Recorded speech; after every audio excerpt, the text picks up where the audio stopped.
The sound of rain against the hospital window still lives inside me. That slow, steady rhythm that felt like a countdown. I remember the clock on the wall, red digits blinking 9 p.m., and Amara's trembling fingers clutching mine as another contraction hit. Breathe. I whispered, though my own breath was uneven. Her face glistened with sweat, strands of her black hair plastered to her forehead. She smiled faintly through the pain, and in that moment, she looked both strong and fragile, like glass in a fire. "If I don't make it," she whispered again. "Stop it," I said. "You'll be fine." But she shook her head weakly. "You don't understand." I didn't, not until much later. The doctor and nurses rushed in again, checking monitors, murmuring medical terms I didn't recognize.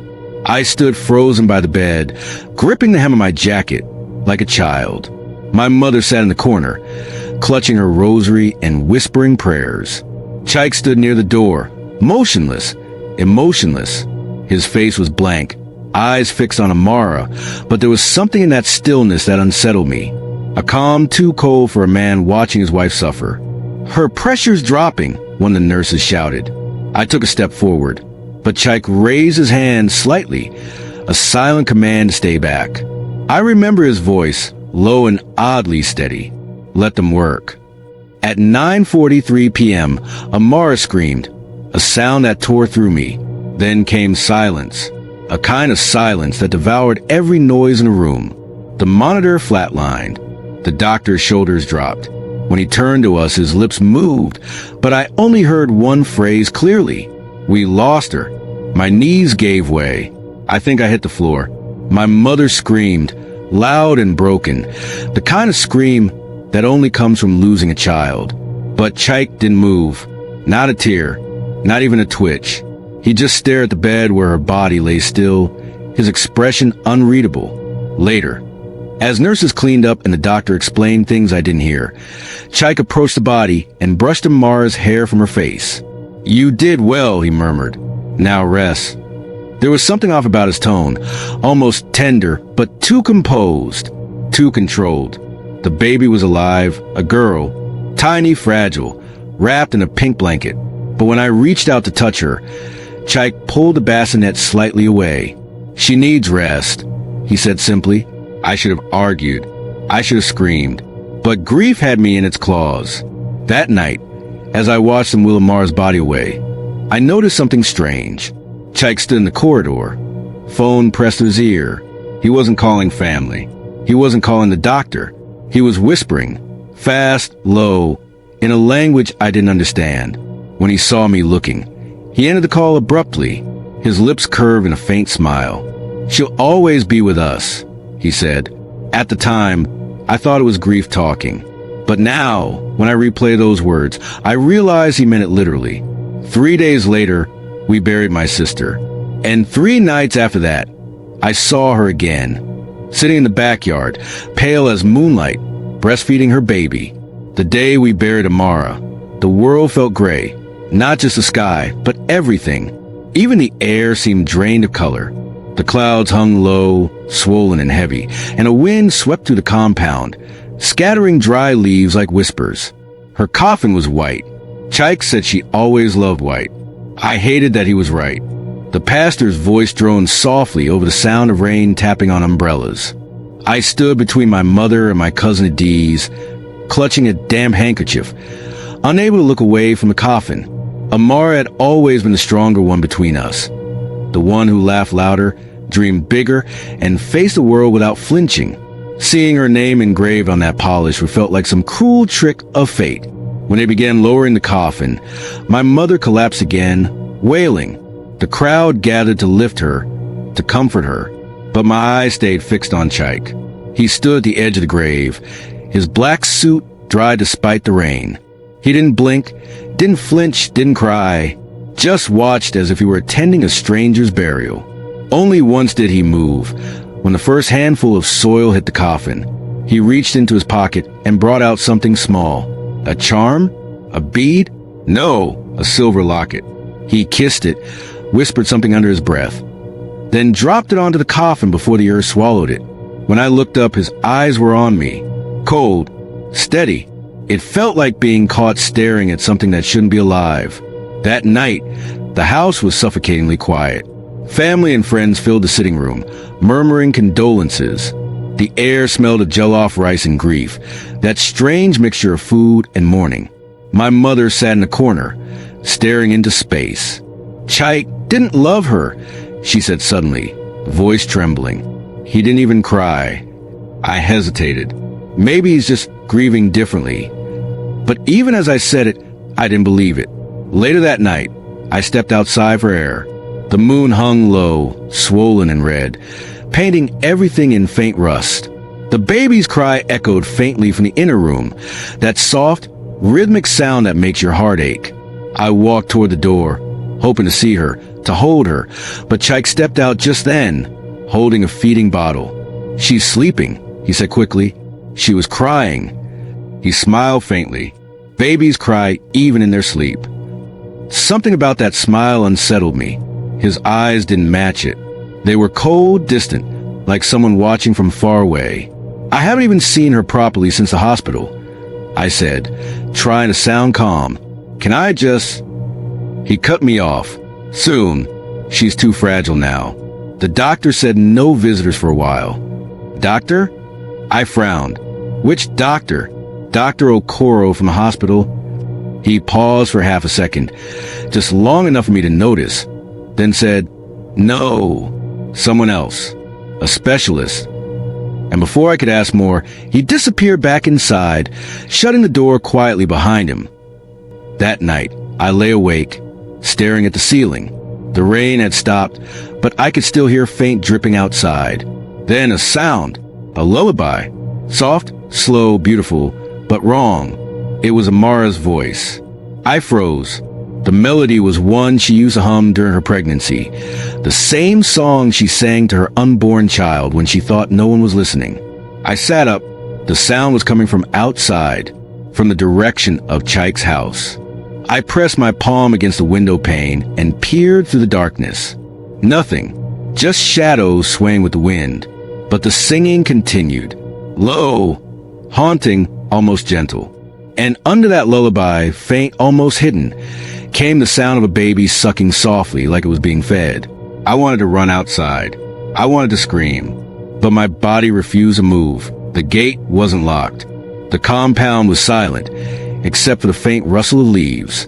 I called out his name. No answer. Then I heard it, the baby's cry. Soft, desperate, muffled. I followed the sound to the backyard, my pulse thudding in my ears. The smell hit me before I saw her, a mix of something sweet and rotten, and I froze. Amara was there, sitting on the wooden bench beneath the mango tree. Her white gown billowed slightly in the breeze. Her hair fell loose around her face. Her eyes, pale, hollow, lifted to meet mine, and in her arms, the baby suckled quietly. My mouth went dry. My heart felt like it stopped beating. "Amara?" I whispered. She looked up. Her lips moved slowly. "Don't shout." The world tilted. I dropped my phone. The baby turned its face toward me and smiled. I ran. I don't even remember how I got home. I only remember my mother's slap, sharp across my cheek, her voice trembling with fear. "Stop talking nonsense. Your sister is gone."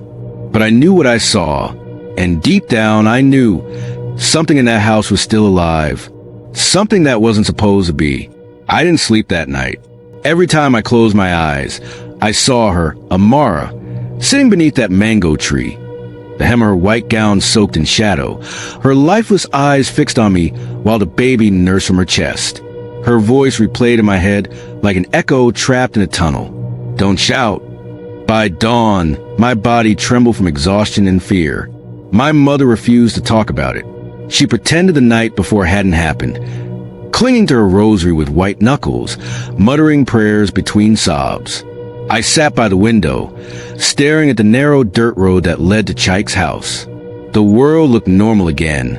Birds chirping, kids running to fetch water, the smell of breakfast drifting from nearby homes. But everything felt wrong, like reality had a hairline crack running through it. That was when I called Adiz.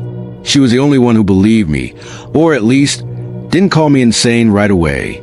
When she arrived, I barely recognized her. She looked nervous, holding her phone like a weapon. "Are you sure about this?" she asked. "I just need you to see it," I said, "to know I'm not losing my mind." We waited until evening before going. The road to Chike's compound was strangely quiet, the kind of silence that hums in your ears. When we reached the gate, I noticed it again. It wasn't locked. Adiz switched on her phone camera. "If anything happens," she whispered, "we'll have proof." We pushed the gate open and slipped inside. The compound looked ordinary. Too ordinary. The air smelled faintly of lavender and something metallic, like blood beneath perfume. "Hello," I called. My voice trembled. "Chike." No answer. The baby's cry came again, soft, rhythmic, muffled. We followed it through the side corridor, past the kitchen window, to the sitting room. Everything was spotless. Too neat. Even the picture frames on the wall seemed polished.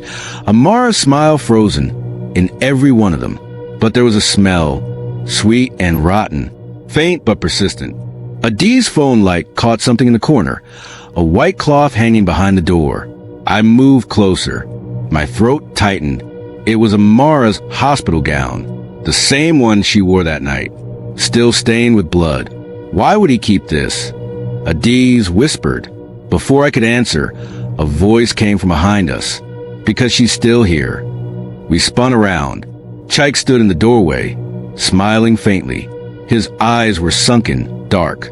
He looked thinner, his lips pale, but his calm was worse than anger. "You people still haven't healed," he said softly. "Come in. Sit down." I took a step back. "Chike, where's the baby?" He tilted his head, almost amused. "Sleeping. You worry too much." Adiz's phone kept recording. I saw the red light blinking. "There's something wrong here," I said, trying to steady my voice. "You didn't let anyone see her since the funeral." He smiled wider. "She doesn't like strangers. She gets jealous." "She?" I repeated. "Who?" His eyes flicked toward the hallway. "Amara." For a second, I couldn't breathe. "She's still here," he said quietly. "You think death can separate us?" "No. We made a promise. Till death and beyond." Adiz's hand squeezed my wrist. "Let's go," she whispered. But before we could move, a sound broke the silence. A baby's laugh, soft and pure. Then another voice joined it. "Sister." I froze. It was Amara's voice. I turned slowly toward the hallway. She was standing there, barefoot, skin pale like wax, hair loose, eyes hollow and clouded. In her arms, the baby gurgled happily, tiny fingers clutching her gown. She smiled, not warm, not human, a smile that didn't reach her eyes. "Why did you run away?" she asked softly. "Don't you love us?" My throat tightened. "Amara, you..." "Sure." She rocked the baby gently. "You'll wake her." Chike stepped beside her, placing a hand on her shoulder. The touch made me nauseous because I could see his fingers sink slightly into her skin, as if her body wasn't solid. "You see," he said, turning toward me, "love never dies. Not even death could take her away from me." Adiz dropped her phone. The recording stopped. The lights flickered. A rush of cold air swept through the room. The baby began to cry, a high-pitched wail that echoed through my skull. I screamed. I ran. I don't remember the gate or the road or Adiz grabbing my hand. I just remember the sound of that cry following us, like it was chasing us down the street. When we reached home, Adiz was shaking. She tried to replay the video, but the file was gone, corrupted. The next morning, we went to the police. They followed us back to the house. It was empty. No Chike, no baby, no Amara. The neighbors swore they hadn't seen anyone in days. But one of them, an old woman, said something that made my skin crawl. "Every night," she whispered, "I hear a woman singing lullabies from that house. Sometimes I hear her cry too." That evening, as the sun went down, I played Adiz's phone again, hoping something might have saved. The screen flickered, and for a split second, a frozen image appeared. A white gown, a pair of pale hands cradling a baby. and behind them, Chike's reflection in the mirror, smiling. Then the screen went black. The police came at dawn. 3 officers in faded uniforms, yawning uninterested, as if they'd heard one ghost story too many.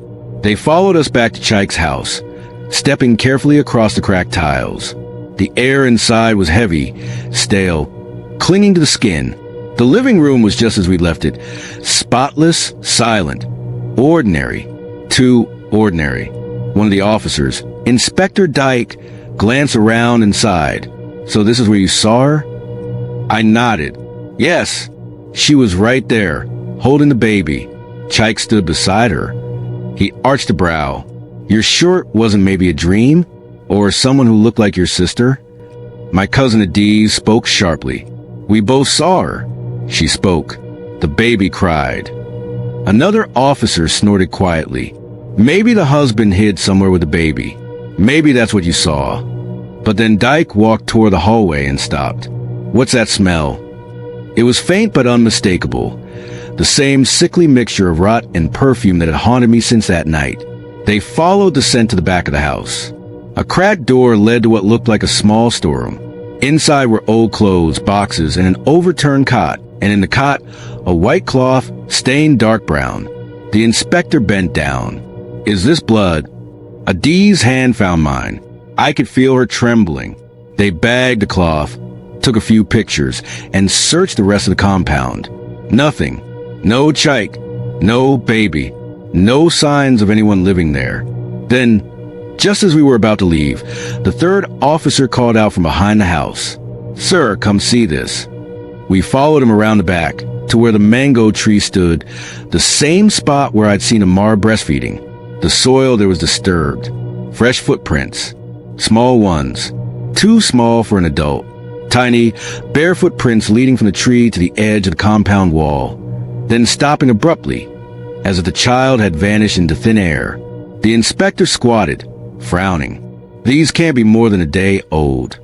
Adiz whispered, "There's no baby here, so whose print are those?" He didn't answer. That night, I couldn't eat, couldn't think.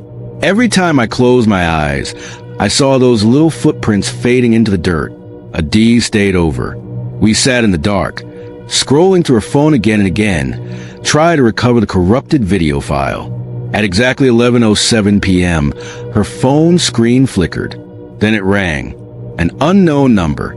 Adiz hesitated, then answered on speaker. "Hello." Static. Then, faintly, a lullaby. The same one Amara used to sing. Adiz froze. Is this some kind of joke? No response. Just a soft melody, growing clearer, closer. I felt the hair on my arms rise. The song stopped suddenly, replaced by a whisper. "Promise me you'll take care of my baby." It was Amara's voice. I snatched the phone and hung up, my hand shaking so violently I almost dropped it. The call log showed no number, just blank. We sat there for minutes, too stunned to speak. Then, from somewhere outside the house, we heard it, a baby crying. Not distant, close. Adiz grabbed my arm. "No, Jessica, don't." But I was already moving. I opened the door. The street was empty, moonlight spilling over the dirt road. The sound echoed again from the bushes near the fence. "Hello." My voice cracked. "Who's there?" The crying stopped. Then silence. I took a few steps forward, heart hammering. A cool wind brushed my face. I turned toward the fence, and that's when I saw it, a small white bundle lie on the ground. I ran to it and knelt. It was a baby blanket. Amara's baby blanket. The one with the tiny yellow stars embroidered along the edge. Still warm, and smelling faintly of that same sweet, rotten perfume. Adiz caught up breathless. "What is that?" I held up the blanket. "She's been here." We looked around, but there was no one. No footprints this time. Just that strange warmth lingering in the fabric, as though the baby had been held moments before. The next day, I went back to the police station with the blanket. Inspector Dyke looked tired, skeptical, but when I handed it to him, his expression changed. "This smell," he murmured. He called one of his men to bag it for testing. Then he leaned forward, lowering his voice. "Miss Jessica, there's something you should know." "What?" We went through Chike's records. He used to work as a mortuary assistant before he got married. I stared. "What?" "Yes, he was dismissed after some incidents. Missing body parts. Strange rituals reported by other staff. But there was never proof, so he wasn't charged." I felt sick. "You think he did something to Amara?" Dyke's face darkened. "We're looking into it. But if what you say is true, if that woman you saw wasn't alive, then maybe he found a way to keep her that way." That night, the lullaby came again. Not from outside. From my phone. No call this time. Just a voice, soft and low, coming through the speaker on its own. "Don't shout."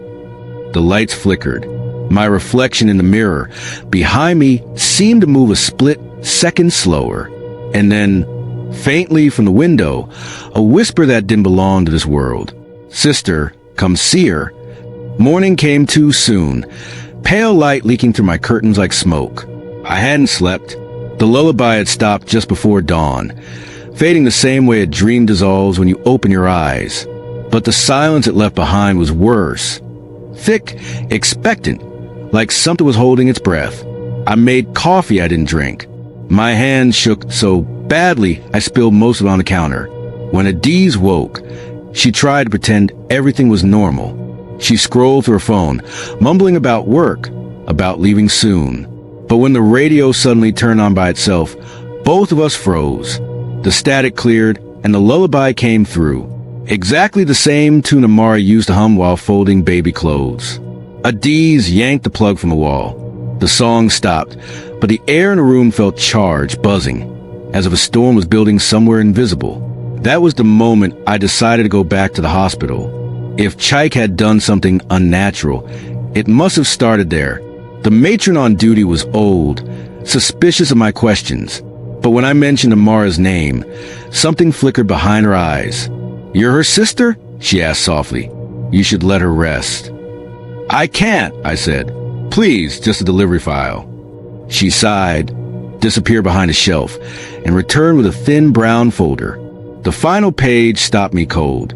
Time of death, 9:43 p.m. Attending physician, Dr. Okoro. Witness, Chike Obinna.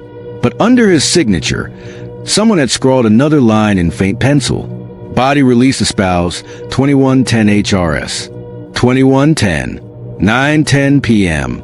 33 minutes before she was declared dead. I showed the matron. Her face was drained of color. "That's impossible," she whispered. "No body leaves before certification. Unless the paperwork was changed later. Unless someone powerful had arranged it." Back home, Adiz helped me go through the small box of Amara's belongings the hospital had returned. A hairbrush, her wedding ring, a notebook. Inside the notebook, between recipes and baby name ideas, we found something written in hurried, trembling letters. He said love can outlive the grave. That blood is the bridge. He made me promise to never leave him, no matter what. If I die, he'll bring me back. He knows how. The ink had bled across the page, as if written with shaking hands. I felt cold from the inside out. Adiz whispered he used her. At midnight, the lullaby returned, not from phone or radio. This time it came from the hallway. Soft, near, human. I stepped out my room, heart pounding. Moonlight spilled through the corridor window, silvering the floor. And there on the wall opposite my door was a shadow that didn't belong to me. It rocked slowly as if cradling something. "Amara?" I breathed. The shadow stopped, turned. A whisper drifted through the air, no louder than a breath. "Come see her." I backed away. The hallway light flickered, humming. Then the shadow slid across the wall, growing longer, stretching toward my door. I slammed it shut. On the other side, something small scratched, slowly, rhythmically, like tiny fingernails. Then silence. And then the sound of a baby's laugh. At 3:12 a.m., my phone rang again. Unknown number. This time I answered. "Jessica," the voice said. It wasn't Amara's. It was Chike's. "She's getting stronger," he murmured. "She misses you." "Where's the baby?" I shouted. He chuckled softly. "You'll see soon. Blood calls to blood. She wants her sister." The line went dead. By morning, I'd made up my mind. Whatever Chike had done, whatever dark promise he'd forced Amara to keep, hadn't ended with her death. If he thought he could drag my sister's soul into whatever nightmare he'd built, he was wrong. I was going to find him, and I was going to end it. The following morning, I packed a small bag, flashlight, gloves, Amara's notebook, and the courage I wasn't sure I had. Adiz wanted to come, but I told her no. I couldn't risk anyone else. The address I was heading to wasn't Chike's current house. It was the old one, the place where he and Amara lived when they first got married, before he bought the new duplex, a house no one had visited in over 3 years. The building stood at the edge of town, swallowed by weeds and the grayness of neglect. Its windows were boarded. Its door hung crookedly on one hinge. But even from outside, I felt something watching me. Inside, the air was thick, damp with old dust and something else. Something metallic. The moment I stepped in, the door creaked shut behind me on its own. I told myself it was just the wind. My flashlight beam danced across peeling wallpaper, empty photo frames, and a baby crib leaning against the wall. Then I noticed the symbols, carved faintly into the floorboards under the dust. Circles, crosses, unfamiliar letters looping like veins. I remembered Amara's words from her notebook. He said love can outlive the grave. Blood is a bridge. I crouched and touched one of the carvings. It was sticky, fresh. The whisper started softly, like fabric rubbing against itself. Then words began to form, broken, almost human. "Find me." I jerked the flashlight toward the sound. It was coming from the north wall, just behind the nursery chair. I moved closer, pressed my palm against the plaster. It was vibrating faintly, like something alive was breathing behind it. I found a hammer in a drawer and struck the wall. Once, twice. The plaster cracked. Inside was a small hollow space lined with wood. And there, wrapped in a piece of white cloth, was a book, its leather cover darkened with age and stains that could only be blood.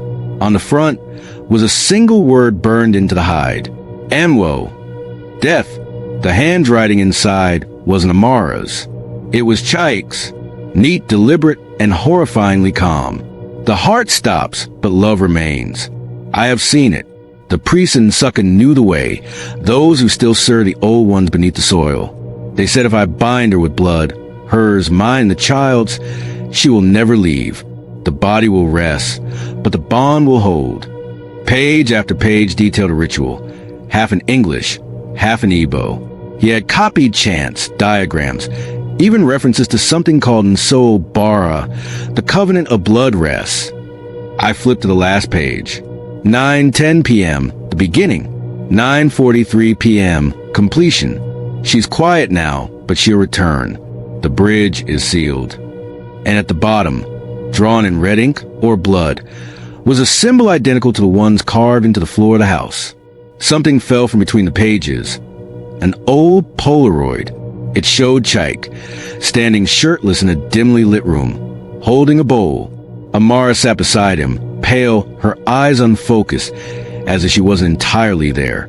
Behind them was something on the wall, faint, almost invisible, but visible enough for me to recognize. The same symbol. And in the corner of the photo, in faint pencil, she agreed. The air shifted. Cold swept through the room like an invisible wave. My flashlight flickered. Then I heard her voice again. Not outside, not from the wall. From behind me, "Jessica." I turned slowly. Amara stood by the broken window, her gown fluttering though there was no wind. Her face was almost human now. Almost, but her eyes were still wrong. Empty. Shallow. "I told you not to come," she whispered. I took a step back, the journal clutched in my hands. "Amara, please, where's your baby?" She shook her head, and tears, if they were tears, fell from eyes that no longer reflected light. He took her. He said she completes the circle. You shouldn't have come.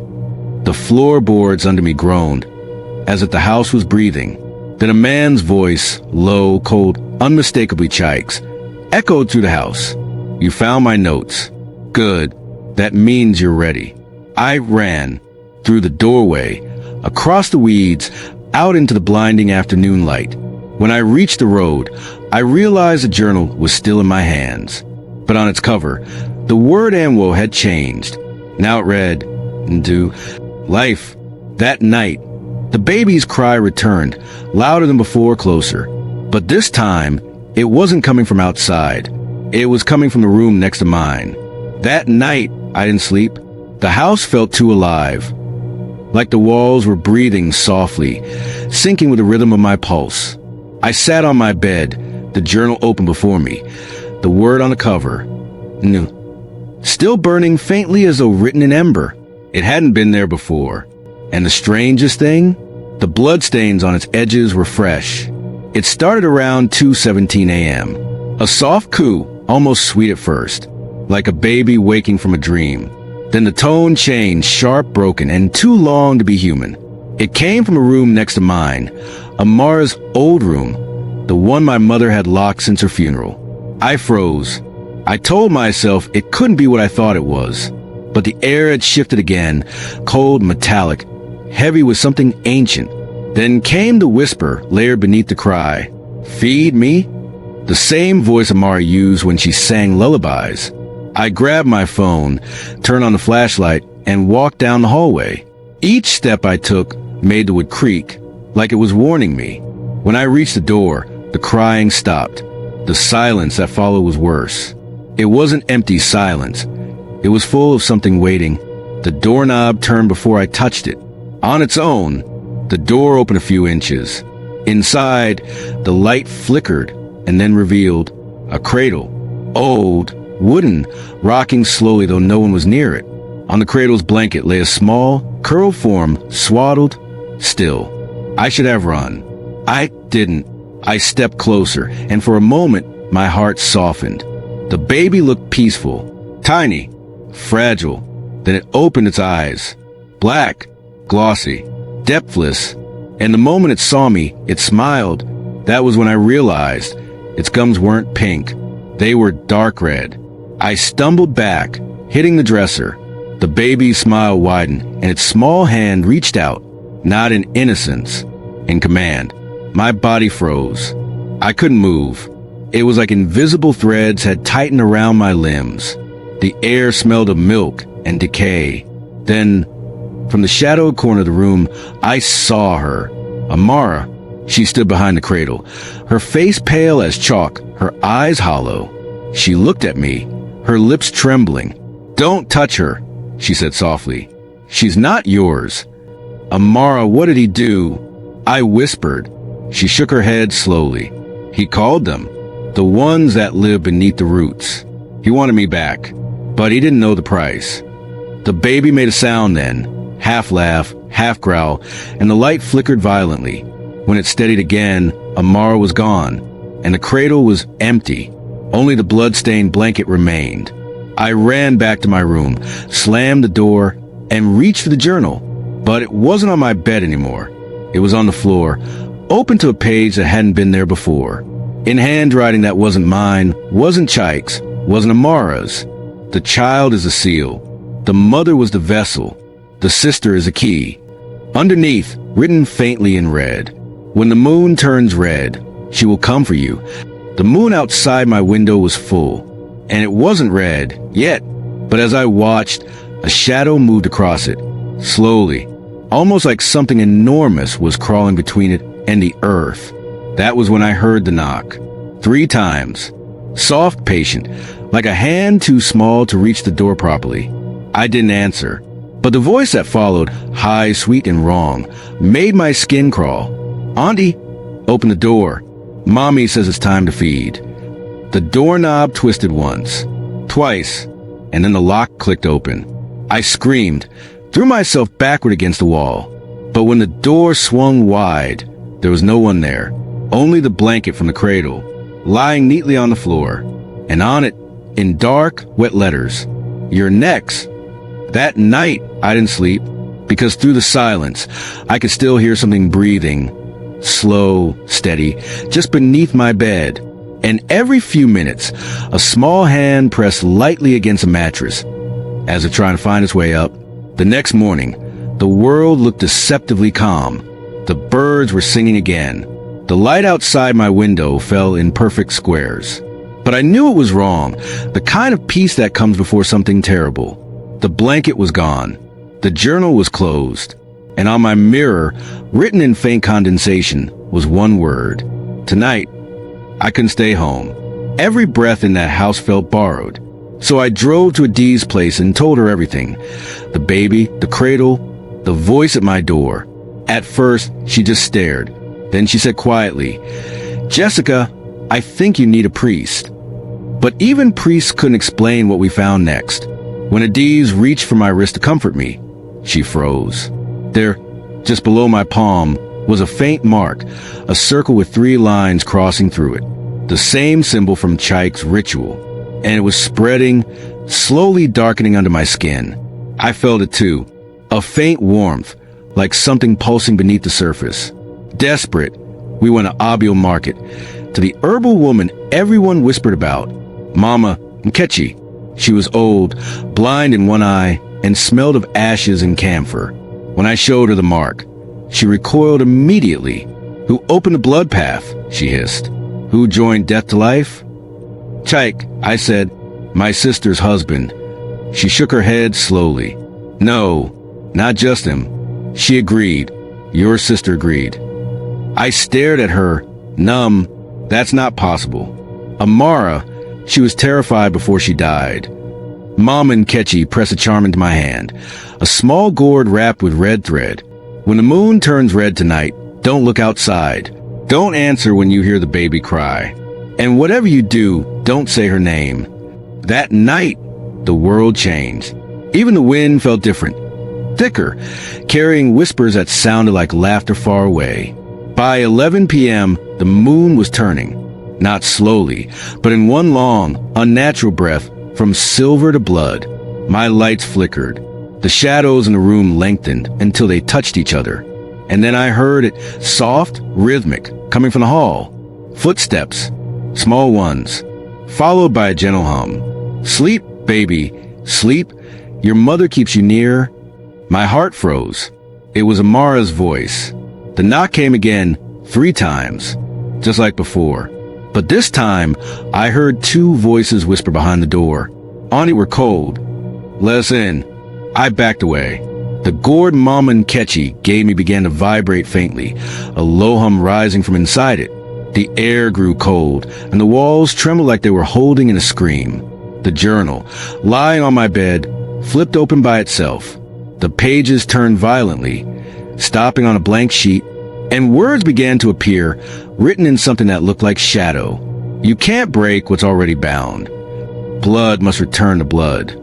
Then came the scent milk, perfume, and rot, and the door handle turned.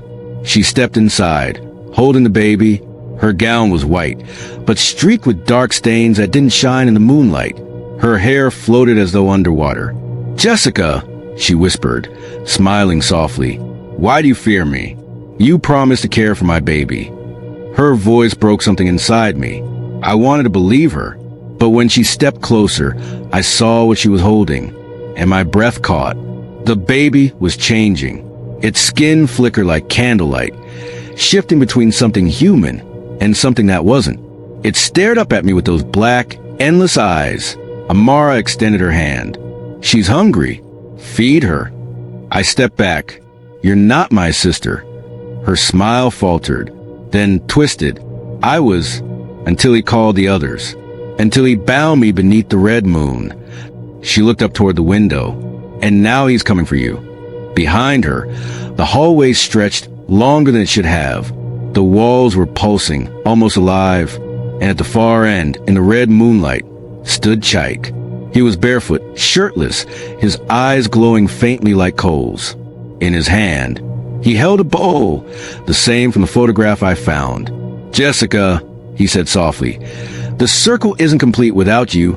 Then everything went silent. The baby laughed. The windows shattered. And the last thing I saw before the lights died was a gourd in my hand, cracking open, spilling something black and smoking.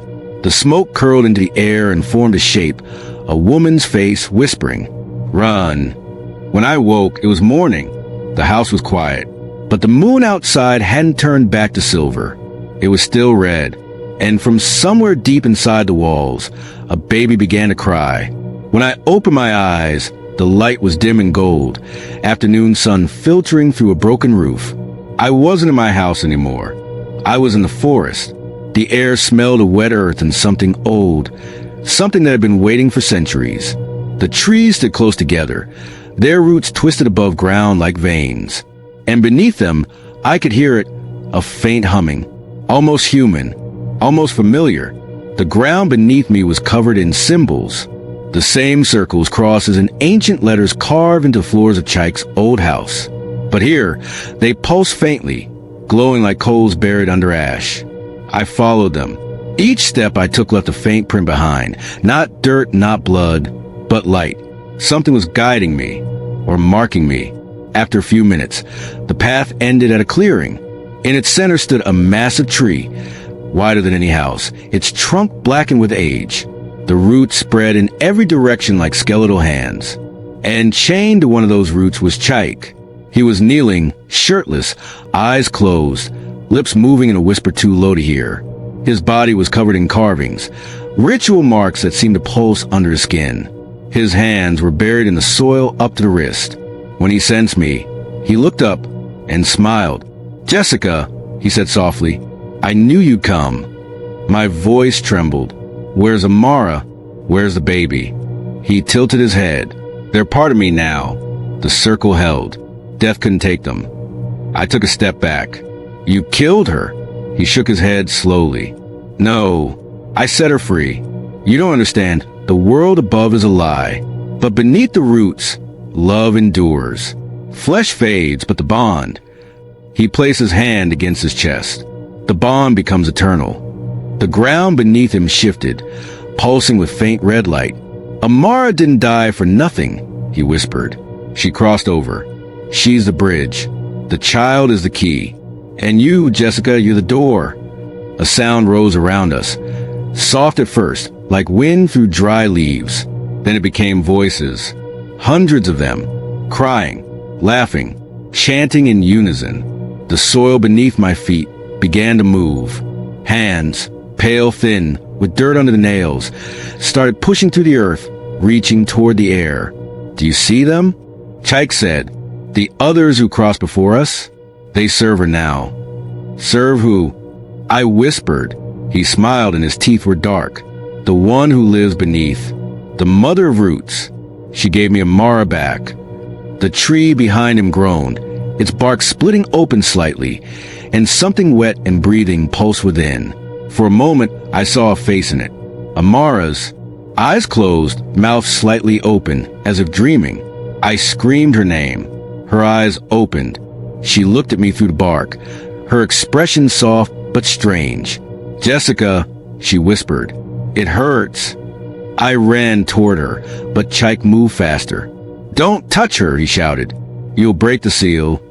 "Let her go." I cried. He raised his hand, and the soil around me erupted, hands grabbing at my ankles, pulling me down. I struggled, but they were strong, cold, endless. Then Amara's voice grew louder. "Jessica, help me." Something inside me snapped. I grabbed the charm almond Ketchy had given me, the broken gourd, and threw it at the root holding Chike. The moment it hit, the ground screamed, not figuratively. The earth itself screamed, a sound that split the air and turned the sky dark. Chike's chains broke, but instead of freeing him, they pulled him down, dragging him beneath the soil, inch by inch. He didn't resist.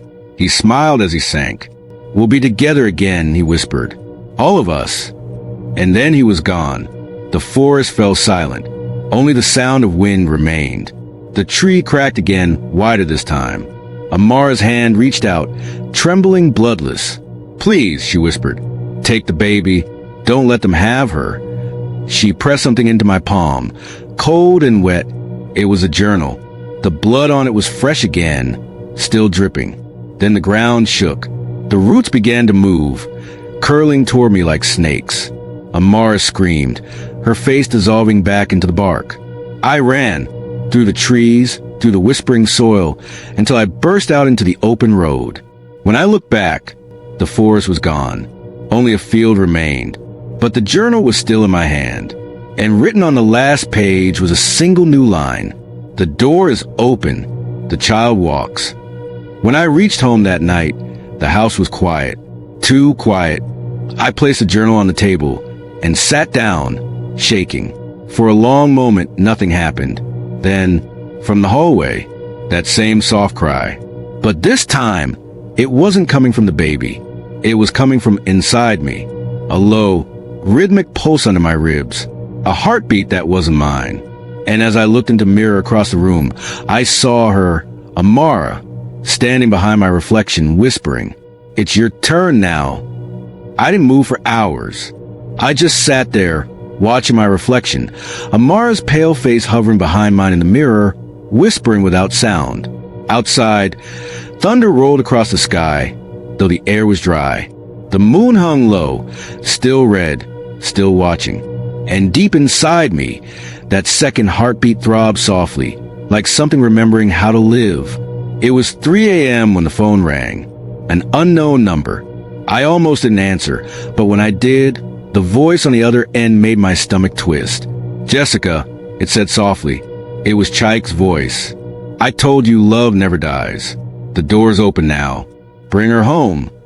The line went dead, and then, from the corner of my room, the journal began to move, sliding slowly across the table until it stopped at the edge. Its pages flipped open to a new entry, one written in a trembling hand that wasn't mine. Come to where it began. The hospital. 9:43 p.m. By the time I reached St. Luke's Hospital, the world was silent again. No nurses, no guards. The front door stood open, and every corridor smelled faintly of antiseptic and old rain. I followed the trail of flickering lights to the maternity ward. The air was thick with echoes, a baby's faint cry, Amara's last scream, the words of the doctor that night. And then I saw it. Room 207, the same room where Amara had died. The door was ajar. Light spilled out in a pulsing rhythm, like a heartbeat. When I stepped inside, the room was transformed. No machines, no hospital beds, just roots, thick, black, curling through the walls and floor, pulsing with life. And in the center, floating above the ground, was the baby. It looked older now, not a newborn, not human. Its eyes were dark and endless, its mouth small and soft, but its skin glowed faintly, veins like silver lines beneath the surface. When it saw me, it smiled and whispered, "Mama." Behind it, Amara's form began to take shape. Her white gown moving like mist, her expression caught between sorrow and longing. "Jessica," she said softly, "don't let them take her." "Take who?" I whispered. "She's not his anymore. She's mine. But he's coming, and if he claims her, the roots will spread. Everything will end." "Then let her go," I said. "Let her rest." Amara's eyes filled with something like tears. "I can't. She was born between death and life. I was her gate. You're her key." The floor split open. The roots moved aside like curtains, and from the darkness below, Chike rose. But he wasn't human anymore. His skin was cracked like bark, his veins glowing red. His voice was layered, one human, one ancient. "She belongs to both worlds," he said. "The blood binds us all. You can't undo it, Jessica. You are part of it now." The baby began to cry, high and piercing, echoing through the room like a scream from inside the earth. The walls shook, the lights shattered, and then, for the first time, I understood what the ritual meant. Blood must return to blood. Chike wasn't summoning Amara back. He was creating a bridge, a way for something older, darker, to come through her line. And the baby was never truly hers.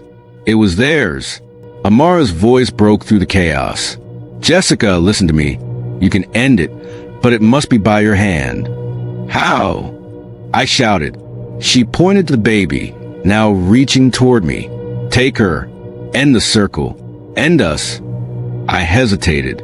The baby's black eyes met mine, and for a moment, I saw Amara's face reflected in them. Then Chike screamed, lunging forward, his hands outstretched, his body unraveling like smoke and roots. I grabbed the baby. She was warm, and for a heartbeat, she looked human again. Then I whispered, "I'm sorry." The moment the words left my lips, the world cracked open. Light, pure and blinding, filled the room, swallowing everything. Amara's scream, Chike's roar, the roots, the walls, all turned to ash and vanished in a wind that smelled of salt and iron. I woke on the hospital steps, alone. The sun was rising. The building behind me was gone, nothing but rubble and vines. In my hand, the journal, blank now, every word erased. On my wrist, the mark, the circle with 3 lines, had faded, and in the silence of dawn, I thought it was over, until I heard it, a soft cry, coming from the bundle wrapped in my coat. The baby, alive, quiet, her eyes opened, no longer black, but deep brown, almost normal. Almost. When I looked closer, I saw the faintest glow under her skin, like roots shifting in the dark. And then she smiled. It's been 2 years. The house where Chike lived is gone. The forest where he vanished is quiet. The journal never wrote again. But every night, when the wind passes through trees, my daughter wakes up. She listens and smiles. Sometimes, when the moon turns red, I hear a woman's voice singing softly from nowhere. "Sleep, baby, sleep, your mother keeps you near." And I know then Amara kept her promise. She never left.